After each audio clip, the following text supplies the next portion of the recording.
దయచేసి సభ్యులందరూ మీకు ఇప్పుడు ఇచ్చిన బుక్లెట్లో 3వ పేజీలోకి వెళ్ళండి. దాదాపు 9 నెలలుగా చాలామంది బద్దలు కొట్టుకుంటున్నారు తలలో అతనికి 11 సీట్లు ఎలా వచ్చాయని.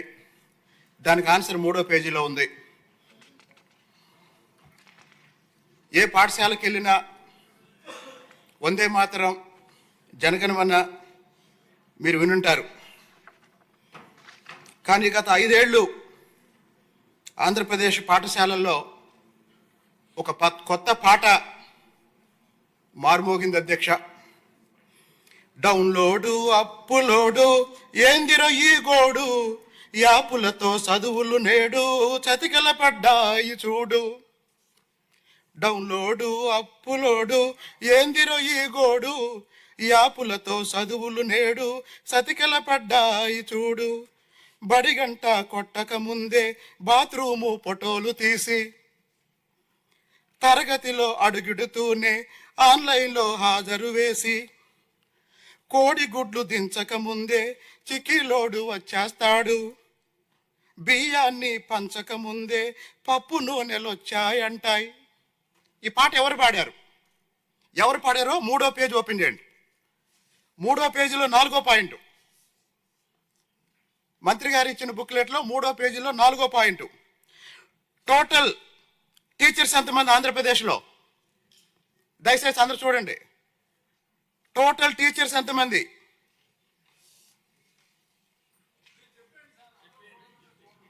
మూడో పేజీ 4వ పాయింట్. టోటల్ టీచర్స్ ఎంతమంది? 3,13,112 కూడండి. 3,13,112 కూడండి. ఎంత వచ్చింది చెప్పండి. టైం లేదు. 11 వచ్చింది. అంటే ఆంధ్రప్రదేశ్లో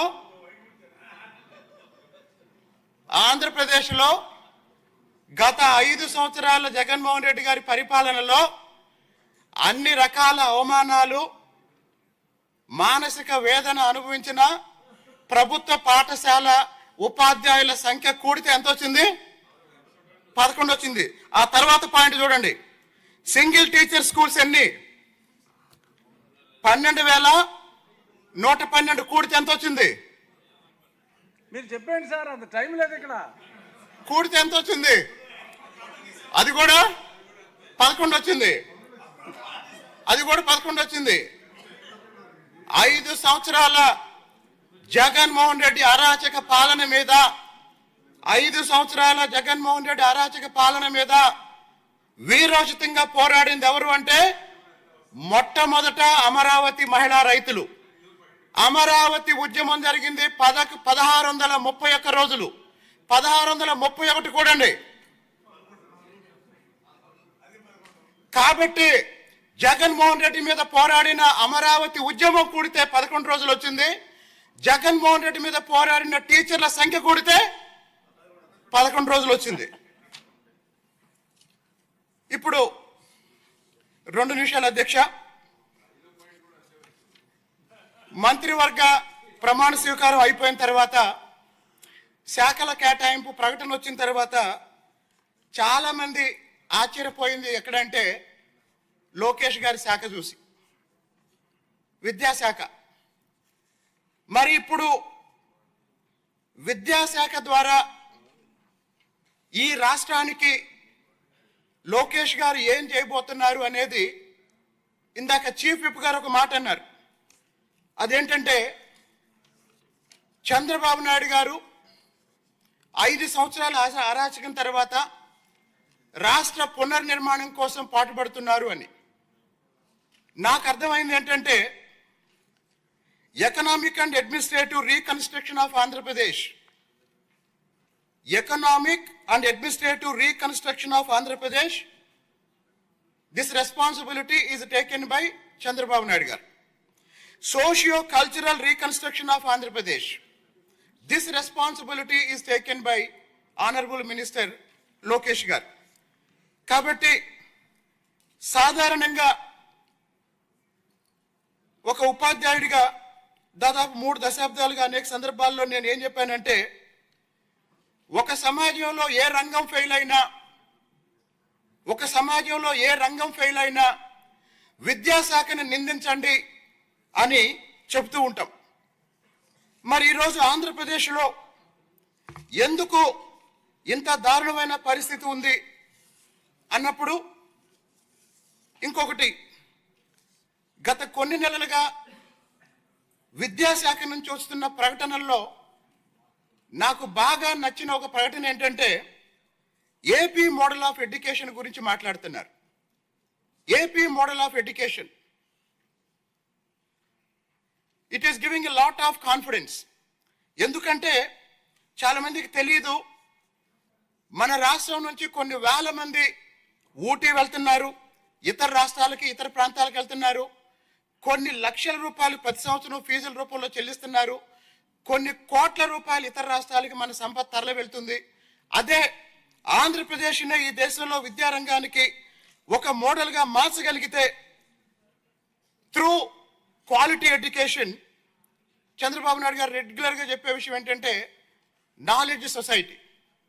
ఇప్పుడు విద్యాశాఖలో తీసుకొస్తున్న ఈ మార్పుల ద్వారా పేదరిక నిర్మూలన కోసం మనం P4లో ఏవైతే మాట్లాడుతున్నామో ఆ లక్ష్యాలన్నీ సాధించవచ్చు. మరి ఇందాక నేను చెప్పిన ఉపాధ్యాయుల ఇబ్బందులకు సంబంధించి గతంలో మరి 5 సంవత్సరాలు జగన్మోహన్ రెడ్డి ప్రభుత్వంలో ఉపాధ్యాయుల పరిస్థితి ఏంటంటే, బయాలజీ టీచర్ ఏమో బాత్రూమ్ ఫోటోలు తీశారు, కెమిస్ట్రీ టీచర్ ఏమో కిచెన్లో ఉప్పు పప్పు డిస్ట్రిబ్యూట్ చేశారు. తెలుగుదేశం వచ్చాక లేద్దామని తెలుగు టీచర్ నిద్రపోయాడు. తెలుగుదేశం వచ్చాక లేద్దామని తెలుగు టీచర్ నిద్రపోయాడు, ఎందుకంటే ఇంగ్లీష్ మీడియమే కదా. అలాగే మరి మ్యాథ్స్ టీచర్ ఏం చేస్తున్నాడు? మ్యాథ్స్ టీచర్ మద్యం షాప్ దగ్గర మ్యాన్షన్ హౌస్ లెక్కలు రాసుకుంటున్నాడు. మరి ఈ పరిస్థితుల్లో ఉపాధ్యాయులు కోరుకునేది ఏంటంటే బోధనేతర కార్యక్రమాలే కాకుండా అప్పుడప్పుడు క్లాసులు చెప్పే అవకాశం కూడా ఇవ్వండి అని ఉపాధ్యాయులు రిక్వెస్ట్ చేస్తున్నారు. అంత దారుణంగా గత 5 సంవత్సరాల్లో ఉపాధ్యాయుల్ని విద్యకు దూరం చేశారు, వాళ్ళ అసలైన బాధ్యతకి దూరం చేశారు. ఫలితంగా ఆంధ్రప్రదేశ్లో ఈరోజు ప్రాథమిక పాఠశాలలు దశ దిశ లేక తయారైనవి. ఉన్నత పాఠశాలలు, జూనియర్ కాలేజీలు, డిగ్రీ కాలేజీలు గంజాయికి కేంద్రాలుగా తయారయ్యాయి, మద్యానికి కేంద్రాలుగా తయారయ్యాయి. వాటితో పాటు గౌరవ సభ్యులందరూ గంజాయి గురించి మాట్లాడుతున్నారు, దాని ప్రభావం గురించి మాట్లాడుతున్నారు, మద్యం గురించి మాట్లాడుతున్నారు, దాని ప్రభావం గురించి మాట్లాడుతున్నారు. మూడవ అంశం, సినిమాల ప్రభావం కూడా మన విద్యా వ్యవస్థని అత్యంత దారుణంగా దెబ్బతీస్తుంది. మరి వీటితో పాటు ఉన్నత పాఠశాలలోను, జూనియర్ కాలేజ్, డిగ్రీ కాలేజీలోను ఆ ఎదుగుతున్న పిల్లల ఆలోచన విధానాన్ని ప్రభావితం చేయటంలో చాలా మంది పేరెంట్స్ కూడా వాళ్ళ బాధ్యత రాహిత్యమైన జీవన విధానం ద్వారా పిల్లల్ని చెడగొడుతున్నారు. ఎందుకంటే మనం సినిమాల్ని లేకపోతే బయట కల్చర్ని నిందిస్తున్నాం. ఈరోజు చాలా కుటుంబాల్లో తల్లిదండ్రులే పిల్లల ముందు తాగుతున్నారు, తల్లిదండ్రులే పిల్లల ముందు అభ్యంతరకరంగా వివిధ పద్ధతుల్లో బతుకుతున్నారు. కాబట్టి వీటన్నిటినీ సరిచేయాలి అంటే సరిచేయాల్సింది విద్యారంగాన్ని. ఇకపోతే గౌరవ మంత్రి లోకేష్ గారికి యూనివర్సిటీ విద్య మీద ఇటీవల వీసీల వైస్ ఛాన్సలర్ని నియమించినప్పుడు చాలా చాలా చాలా పాజిటివ్ పాయింట్ ఏంటంటే కేవలం మెరిట్ బేస్డ్, రాజకీయ ప్రలోభాలకి భిన్నంగా, రాజకీయ ప్రలోభాలకి అతీతంగా వీసీలు నియమించారండి. అది అద్భుతమైన నిర్ణయం.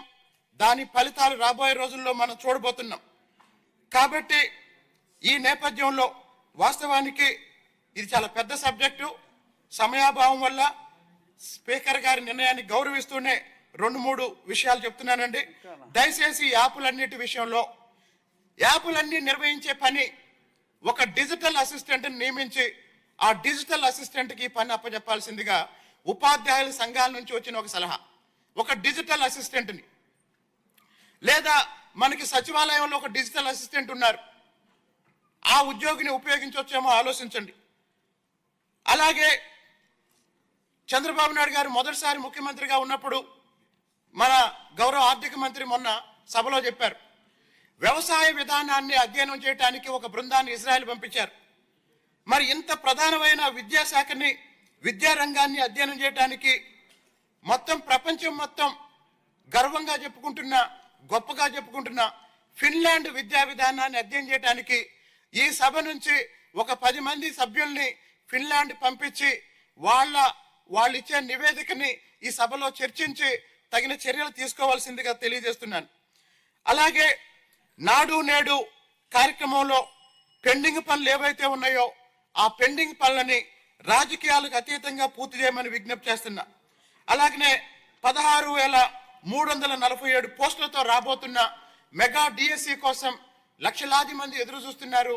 ఆ నోటిఫికేషన్ ప్రక్రియను కూడా వేగవంతం చేయమని గౌరవ మంత్రి గారికి విజ్ఞప్తి చేస్తూ, ఏపీపీఎస్సిని ప్రక్షాళన చేసి ఏపీపీఎస్సి పరీక్షల కోసం ఎదురు చూస్తున్న లక్షలాది మంది నిరుద్యోగులకి నమ్మకాన్ని కలిగించి ప్రతిభకి న్యాయం చేయాలని చెప్పి మంత్రి గారిని విజ్ఞప్తి చేస్తూ, ఇంకొక చివరి మాట, జగన్మోహన్ రెడ్డి ఎక్కడైతే మోసం చేశాడో అక్కడ మనం నిరుద్యోగులకి న్యాయం చేసే విధంగా ప్రతి సంవత్సరం జాబ్ క్యాలెండర్ ఇవ్వడం ద్వారా ఎన్ని పోస్టులు ఉన్నా సరే ప్రతి జనవరిలో జాబ్ క్యాలెండర్ ప్రకటించడం ద్వారా నిరుద్యోగులకి న్యాయం చేయాలని, అలాగనే ఉమ్మడి ఆంధ్రప్రదేశ్లో కొన్ని వేల మంది ఎస్సీ, ఎస్టీ, బీసీ, మైనారిటీ, అగ్రకుల పేదల్ని ఐఏఎస్, ఐపీఎస్ ఉద్యోగులుగా తీర్చిదిద్దిన ఆంధ్రప్రదేశ్ స్టడీ సర్కిల్ని అమరావతిలో కూడా ఏర్పాటు చేయమని ఈ సందర్భంగా ప్రభుత్వానికి విజ్ఞప్తి చేస్తూ ఈ అవకాశాన్ని ఇచ్చిన మీ అందరికీ ధన్యవాదాలు తెలియజేస్తూ, రేపు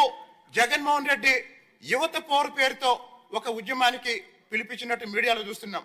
ఈ సందర్భంగా జగన్మోహన్ రెడ్డి గారికి కూడా ఏ సబ్జెక్టు మీద అయితే ఆయన ఉద్యమం చేయాలనుకుంటున్నారో సభకు వచ్చి అదే సబ్జెక్టు మీద చర్చించమని జగన్మోహన్ రెడ్డి గారు కూడా విజ్ఞప్తి చేస్తున్నాను. ధన్యవాదాలు అధ్యక్ష. మీ పేరు కూడా తెలుగులో 11 అక్షరాలే ఉంది.